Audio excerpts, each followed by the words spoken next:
शिव की नगरी काशी की सड़कों पर दिखी राजस्थानी संस्कृति की झलक।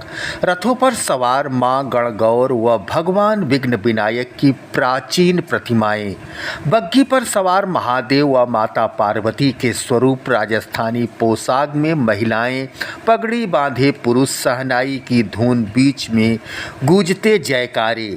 सोमवार को यह दृश्य दिखा काशी की सड़कों पर तो लगा मानो लघु राजस्थान ही उतर आया हो। दर्शकों, आप देख रहे हैं अपना नया सवेरा न्यूज चैनल। गवर्जा माता के वार्षिकोत्सव के अवसर पर गोलघर स्थित श्री काशी जीवनदायिनी गौशाला से गाजे बाजे संग मां गणगौर की शोभा यात्रा निकली। संस्था के अध्यक्ष दीपक कुमार बजाज, मंत्री पवन कुमार अग्रवाल ने विधि विधान से पूजन अर्चन कर शोभा यात्रा को प्रस्थान कराया। शोभा यात्रा नीचीबाग चौक, बांसफाटक, गोदौलिया गिरजाघर होते हुए लक्सा स्थित श्याम मंदिर पहुंची, जहां मारवाड़ी, माहेश्वरी, मारवाड़ी, जैन, खंडेलवाल एवं मैठ क्षत्रिय समाज की महिला व कन्याओं ने मां की पूजा की और आशीर्वाद प्राप्त किया। अनेक मारवाड़ी संगठनों व संस्थाओं द्वारा मार्ग में जगह जगह मां गणगौर की आरती उतारी गई और यात्रा में शामिल लोगों को शीतल पेयजल पिलाया गया। इस अवसर पर उपस्थित स्टाम्प एवं पंजीयन शुल्क मंत्री रविंद्र जायसवाल, आयुष मंत्री डॉक्टर दयाशंकर मिश्र दयालु, भाजपा महानगर अध्यक्ष प्रदीप अग्रहरी, पूर्व मंत्री व विधायक डॉक्टर नीलकंठ तिवारी, कैंट विधायक सौरभ श्रीवास्तव, चिंतामणि गणेश मंदिर के महंत चल्ला सुब्बा राव, श्रृंगेरी मठ के महंत चल्ला अन्नपूर्णा प्रसाद, IAM के राष्ट्रीय उपाध्यक्ष RK चौधरी, समाज सेवी उमाशंकर अग्रवाल और संस्था अध्यक्ष ने माल्यार्पण कर वह दुपट्टा ओढ़ाकर स्वागत किया। इसमें शंकरलाल सोमानी, ओंकार माहेश्वरी, सुरेश तुलसियान जाता है। गणगौर जो शिव और पार्वती जी का स्वरूप है, गणगौर माता अविवाहित कन्याओं को उनके मन माफिक वर मिले ये वरदान देती है, और जो सुहागिन महिलाएं हैं उनका सुहाग अखंड रहे ये वरदान देती है। गौरजा माता उत्सव समिति गणगौर माता से प्रार्थना करती है कि काशी की सभी महिलाओं को जो है अखंड सौभाग्य का वो जो है आशीर्वाद है। ये विशाल शोभा यात्रा मैदागिन गौशाला से प्रारंभ होकर के लक्सा स्थित श्याम मंदिर जा रही है, जहां महिलाएं अपने गणगौर को बड़ी गणगौर से मिला करके लक्ष्मी कुंड में विसर्जन करेंगी। मारवाड़ी समाज अपनी परंपराओं को संरक्षित रखने और अगली पीढ़ी तक कुशलता पूर्वक ले जाने के लिए जाना जाता है। ये जो आज गवर्जा माता यात्रा शोभा यात्रा निकली है, ये 70 वर्षों पुरानी परंपरा है, वर्षों पुरानी, जिसको मारवाड़ी समाज निकाल रहे हैं। बतौर जन सेवक समाज की सभी कार्यक्रमों में रहना, उन्हें ठीक से पूरा कराना हमारा दायित्व है। इसलिए हम भारतीय जनता पार्टी के कार्यकर्ता ऐसे हर कार्यक्रम में सम्मिलित। गणगौर का त्योहार विशेष रूप से राजस्थान में मनाया जाता है। इस दिन विवाहित महिलाएं अपने पति की लंबी उम्र के लिए देवी पार्वती की पूजा करती हैं, तो वहीं कुंवारी लड़कियां अच्छे वर की प्राप्ति की कामना से ये त्यौहार मनाती हैं। गणगौर उत्सव वैसे तो 18 दिनों तक चलता है, लेकिन इस पर्व का सबसे विशेष दिन तीसरा नवरात्र है। इस साल ये पर्व 31 मार्च को मनाया जा रहा है। इस दिन महिलाएं शिव और माता पार्वती की मिट्टी की प्रतिमाएं बनाती हैं और उन्हें सुंदर कपड़े पहनाती हैं। फिर इन प्रतिमाओं की विधि विधान से पूजा होती है। यहाँ आप जानें गणगौर पूजा के बारे में हर महत्वपूर्ण जानकारी। गणगौर पूजा का मुहूर्त 31 मार्च की सुबह 9:11 से शुरू होकर शाम 8:15 तक रहा। गणगौर व्रत रखने वाली महिलाएं सुबह जल्दी उठकर स्नान आदि करके स्वच्छ वस्त्र धारण करती हैं। इसके बाद देवी गौरी और शिव की ध्यान करके व्रत का संकल्प लेती हैं। मिट्टी से ईश्वर यानी शिव जी की और माता पार्वती स्वरूप गौर की प्रतिमा बनाए और उनकी विधि विधान से स्थापना करती हैं। जैसा कि आप देख रहे हैं, गणगौर को सुंदर वस्त्र पहनाई महिलाओं ने, फिर रोली, मोली, मेहंदी, हल्दी, काजल आदि चीज़ों से विधि विधान से पूजा करती हैं और गणगौर के गीत भी गाती हैं। फिर घर की दीवार पर या किसी पेपर पर 16 बिंदी रोली, मेहंदी और काजल से लगाती हैं। इसके बाद एक थाली में जल, दूध, दही, हल्दी, कुमकुम घोलकर सुहाग जल तैयार करती हैं। फिर दोनों हाथ में दूब लेकर सुहाग जल पहले गणगौर पर छिड़कती हैं, फिर अपने ऊपर भी इसका अभिषिंचन किया जाता है। फिर गणगौर को मीठे गूने या चूरमे का भोग लगाया जाता है।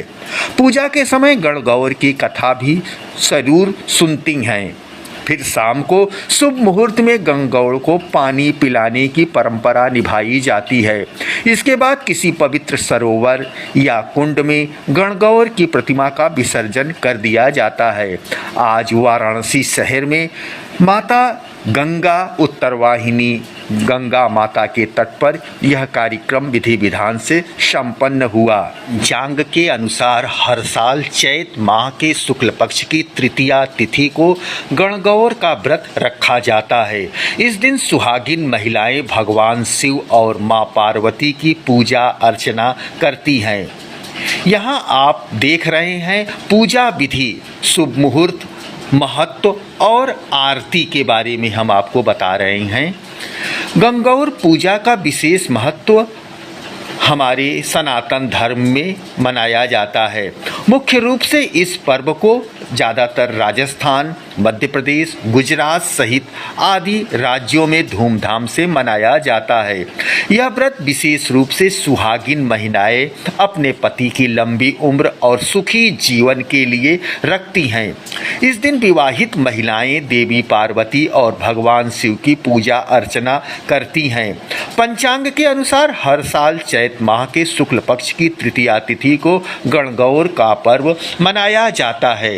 इस साल यह पर्व आज यानी कि सोमवार के दिन 31 मार्च 2025 को मनाया जा रहा है।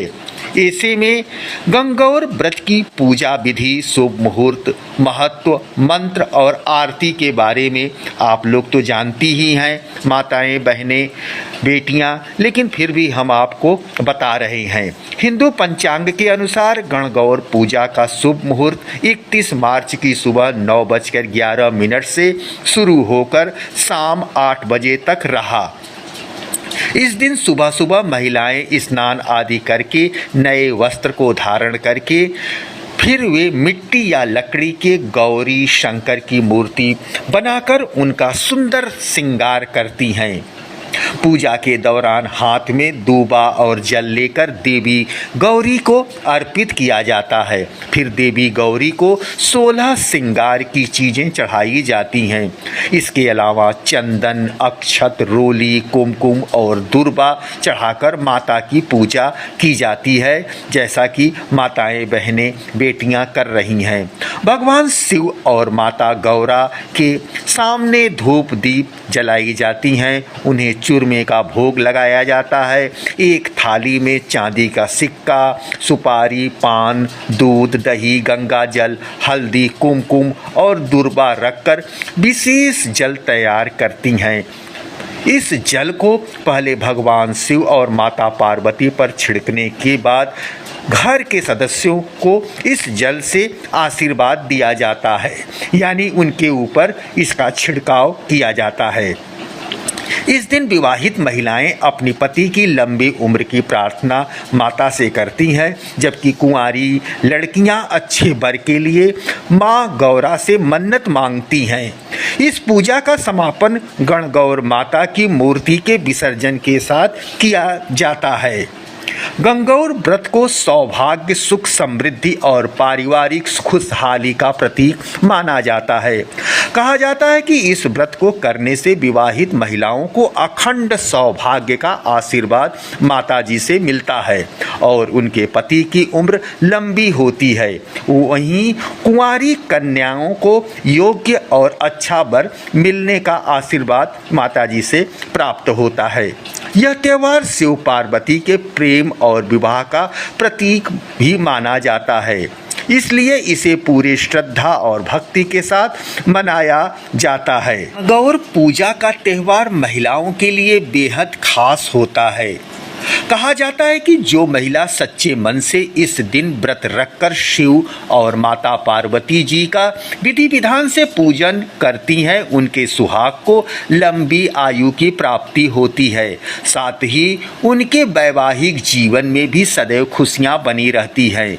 यह पर्व मुख्य रूप से राजस्थान की महिलाओं द्वारा मनाया जाता है।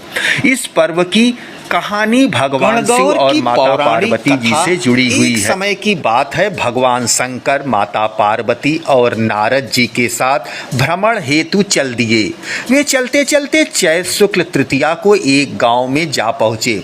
उनका आगमन सुनकर गांव की गरीब महिलाएं उनके स्वागत के लिए थाली में हल्दी एवं अक्षत लेकर पूजन के लिए पहुंची। माता पार्वती जी ने निर्धन महिलाओं की श्रद्धा भाव को समझकर सारा सुहाग रस उन पर छिड़क दिया। इस तरह से गरीब महिलाएं अटल सुहाग प्राप्त कर लौटीं। इसके बाद धनी वर्ग की महिलाएं अनेक प्रकार के पकवान सोने चांदी के थाली में सजाकर पहुंची। इन स्त्रियों को देखकर भगवान शंकर ने माता पार्वती जी से कहा, तुमने सारा सुहाग रस तो निर्धन वर्ग की महिलाओं को ही दे दिया, अब इन महिलाओं को क्या देंगी आप? पार्वती जी बोली, प्राणनाथ, इन महिलाओं को ऊपरी पदार्थ से बना रस दिया गया है, इसलिए इनका रस थोड़ी देर रहेगा, परंतु मैं इन धनी वर्ग की महिलाओं को अपनी उंगली से चीरकर रक्त का सुहाग रस दूंगी, जिससे वो मेरे समान सौभाग्यवती हो जाएंगी। जब धनी वर्ग की महिलाएं पूजन समाप्त किया, तब पार्वती जी ने अपनी उंगली चीरकर उस रक्त को उनके ऊपर छिड़क दिया। इसके बाद पार्वती जी अपने पति भगवान शंकर से आज्ञा लेकर नदी में स्नान करने चली गईं। स्नान के बाद माता ने बालू की शिव जी की मूर्ति बनाकर पूजन किया, साथ में भोग लगाया तथा प्रदक्षिणा करके 2 कणों का प्रसाद खाकर मस्तक पर टीका लगाया। कहते हैं उसी समय उस पार्थिव लिंग से शिव जी प्रकट हुए और उन्होंने पार्वती जी को वरदान दिया कि आज के दिन जो महिला मेरा पूजा और तुम्हारा व्रत करेंगी, उसके पति को लंबी आयु की प्राप्ति होगी।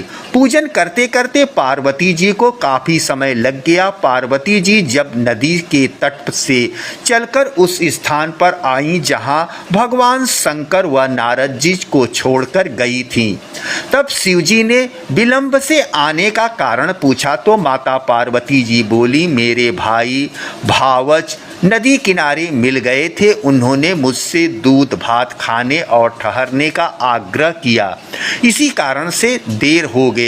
ये जानकर भगवान शंकर भी दूध भात खाने के लालच में नदी तट की ओर चल दिए। पार्वती जी ने मौन भाव से भगवान शिव जी का ही ध्यान करके प्रार्थना की, भगवान आप अपनी इस अनन्य दासी की लाज रखिएगा। ऐसी प्रार्थना करती हुई माता पार्वती जी भगवान शिव के पीछे पीछे चलने लगी। जब वे नदी तट पर पहुंची तो उन्हें माया का महल दिखाई दिया।